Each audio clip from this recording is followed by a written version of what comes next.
All right, how's everybody doing? So this is part 5 of my collection. It's going along pretty good. Now, before I get to showing these ones, first off, I don't have prices on these or where they come from, because these are swords that my wife bought me as a gift. So, won't have any of that info for you. I do know the material of the blades. That's about it. Okay, so let's get into it. First one is this one right here, the Ghost of Tsushima. I am a big fan of the game, beaten it.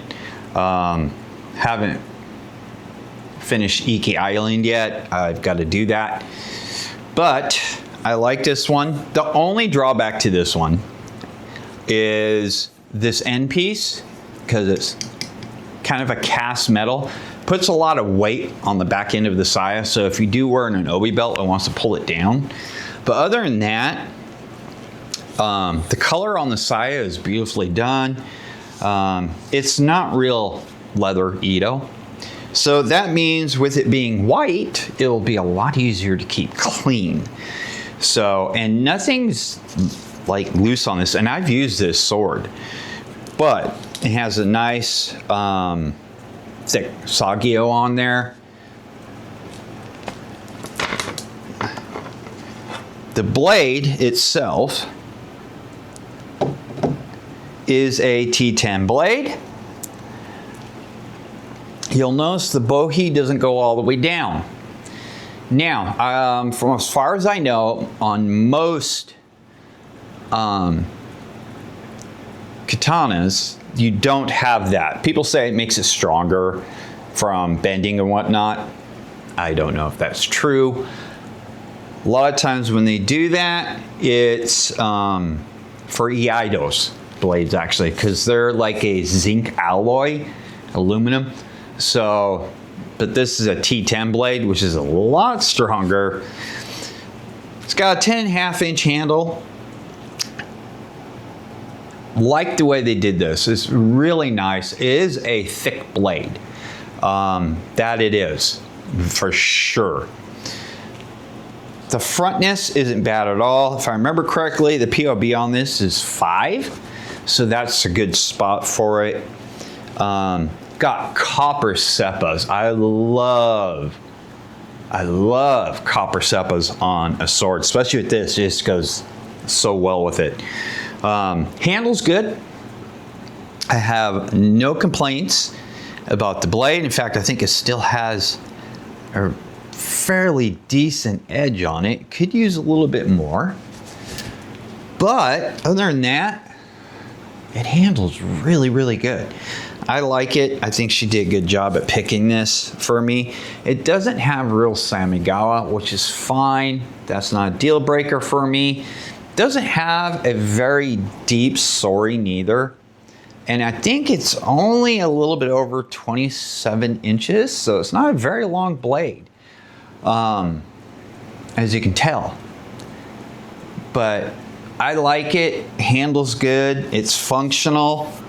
It's got all the markings for Ghost of Tsushima sword with, you know, the double pyramid on the blade and on the saya. So, yeah, I like it. Never had to shim this yet. Of course, I don't take it out very often because with these blades, I like to, that my wife gets me, that are like this, I like to try and keep them as nice as possible so nothing happens to them. So, and we all have those. I have a few more that I very rarely take out. Now the next one we have, she got me this one because she liked the uniqueness of it. And I gotta admit, it is very unique. Very. And it's this guy. Now, if you notice something, the saya is a little bit wider. Okay, and we actually do have real bullhorn for the Korigata. And that's because the saya is wrapped probably in faux leather. The stitching is well done though. It really is. And you have this faux sagio on the saya. Inlaid on top of that, you have dragons. This is all dragon themed. I did do a video on the Suba. If I remember correctly, it's called Orobasso. I'll put a link to that so you can check that out, what it means. It does have meaning actually around the world. So, and pretty much the same name is used, just in different languages. It's got dragon minukis. Now the blade itself is 1060. This one feels a little bit more front heavier. Of course, the blade looks pretty darn thick. It does taper at the end here, and you'll notice it is a black, oh, too high there. It is a black blade. Hibaki is just plain brass, which is fine. Everything stays locked up pretty tight on this thing. Nothing moves. There's a couple of spots on the Ito that can move, but that's, I mean, that doesn't bother me as long as it doesn't come undone. It's probably faux leather, but it's a soft one, which is kind of nice. Feels good in the hands. It's got a dragon engraved on the blade. But like I said, this one's a little bit more front heavier than the last one. But I like it. It's unique. It's different. And 1060 is a good blade, good material. It's not, people will classify it as a spring steel. It really isn't. It has some spring to it. I've done also a video breakdown on 1060. I will put a card somewhere around here to that if you want to go check that out, that breakdown of it. But it does, it won't take a set as fast as 1095 or T10. Okay. But it's not really classified as a spring steel. But yeah, this thing is kind of nice. The handle's more straight than anything on this, which is fine. But yeah, it's a fun, I haven't really cut with this because I don't want to scratch up the blade. It does have some old grease I tried to wipe off. I'm gonna have to try and figure out what I can use to get it off of there. But it's a nice conversation piece. It really is. Because you don't really see too many katanas with the Orobasso Suba, which is a dragon eating itself, basically. So you see it a lot with Nordic, that type of thing, but actually Japan also had it. Not a lot of people know that. And the leather, the faux leather wraps around the Koraguchi mouth. So that's kind of cool. And it don't come out. I mean, the fit is really good. It's not even any rattle with this thing. So yeah, it's a nice conversation. It's an eye catcher. It really is. I mean, it's all basically blacked out with some gold accents. But other than that, I mean, it catches your eye. That's the thing about it. It looks so simple, but eye-catching. So whoever made this did a good job of it. I love it. I think it's unique. I think she's right when she picked this. So it's kind of a cool one. I definitely do like it.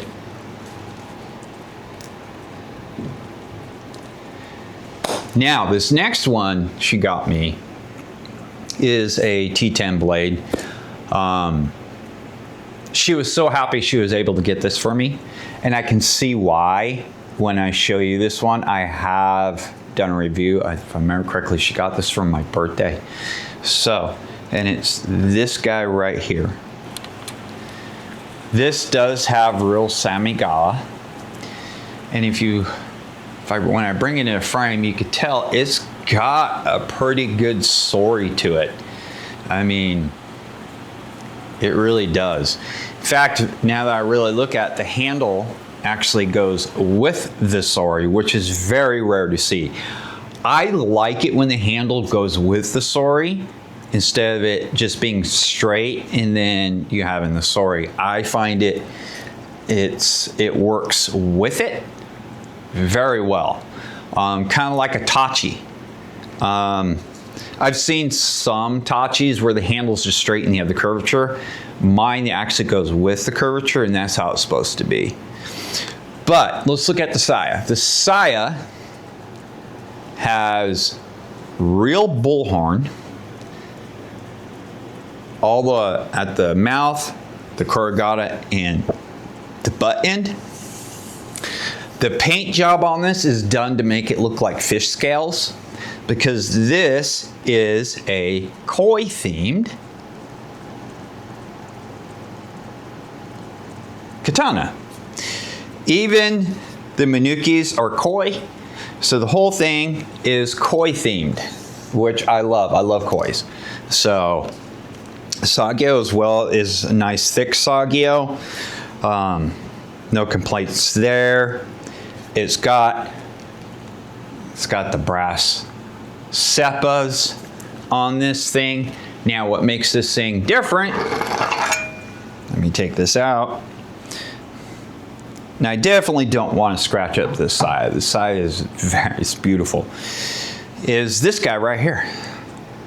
It is a hammered spine, and I love the hibaki, not the hibaki, the collar. I'm just gonna call it the collar. It's waves, and on one side you have the sun coming out of the ocean, which Japan is famous to be known as the land of the rising sun. And on the opposite side, it's just a bunch of waves. Never have I seen one like this before. So that is hecka cool, and it fits really good. I mean, I can't even get a fingernail in it. Whoever did this did a really nice job. The hamon line is well done. Oh, this thing, and it does taper out, and it handles really good. It's like all katanas, you have some front heaviness. This one doesn't feel bad, but it feels light in the hands. It really does. Just a beautiful, beautiful sword. She was so happy when she got this for me. But yeah, this thing, nice. It's fun to use. The only thing I would say, which isn't really a con at all, or in nothing like that, is it does create a drag with this hammered backing, but straight shinogis also have a drag too on the backside. It sounds a little weird when you put it back in the saya, but it's not sharp. It's all smooth on where all this hammered deal is. So yeah, but when you put it back, you kind of hear it. It's kind of weird, and it locks right in, and it doesn't fall out. This thing is like beautiful. This is like another one of my pride and joys in my collection. Like I said, I have used this. I don't use it very often, only because I don't want nothing to happen to it. So yeah, but it is a beautiful sword. So it goes in, I have a special sword rack that most swords that are kind of special to me all go into. And it lights up and everything that I built. So, but yeah, so these three are ones that my wife got me. I have a couple more my wife got me. We'll be hitting those soon enough. Along with my Jabara Maki wrapped swords, which I love Jabberwocky wrap. It's, if you've never handled a sword, it has that. It's hard to explain. But anyways, I hope you guys enjoyed this one, and looking forward to part 6 of this collection, and we'll catch you on the next one.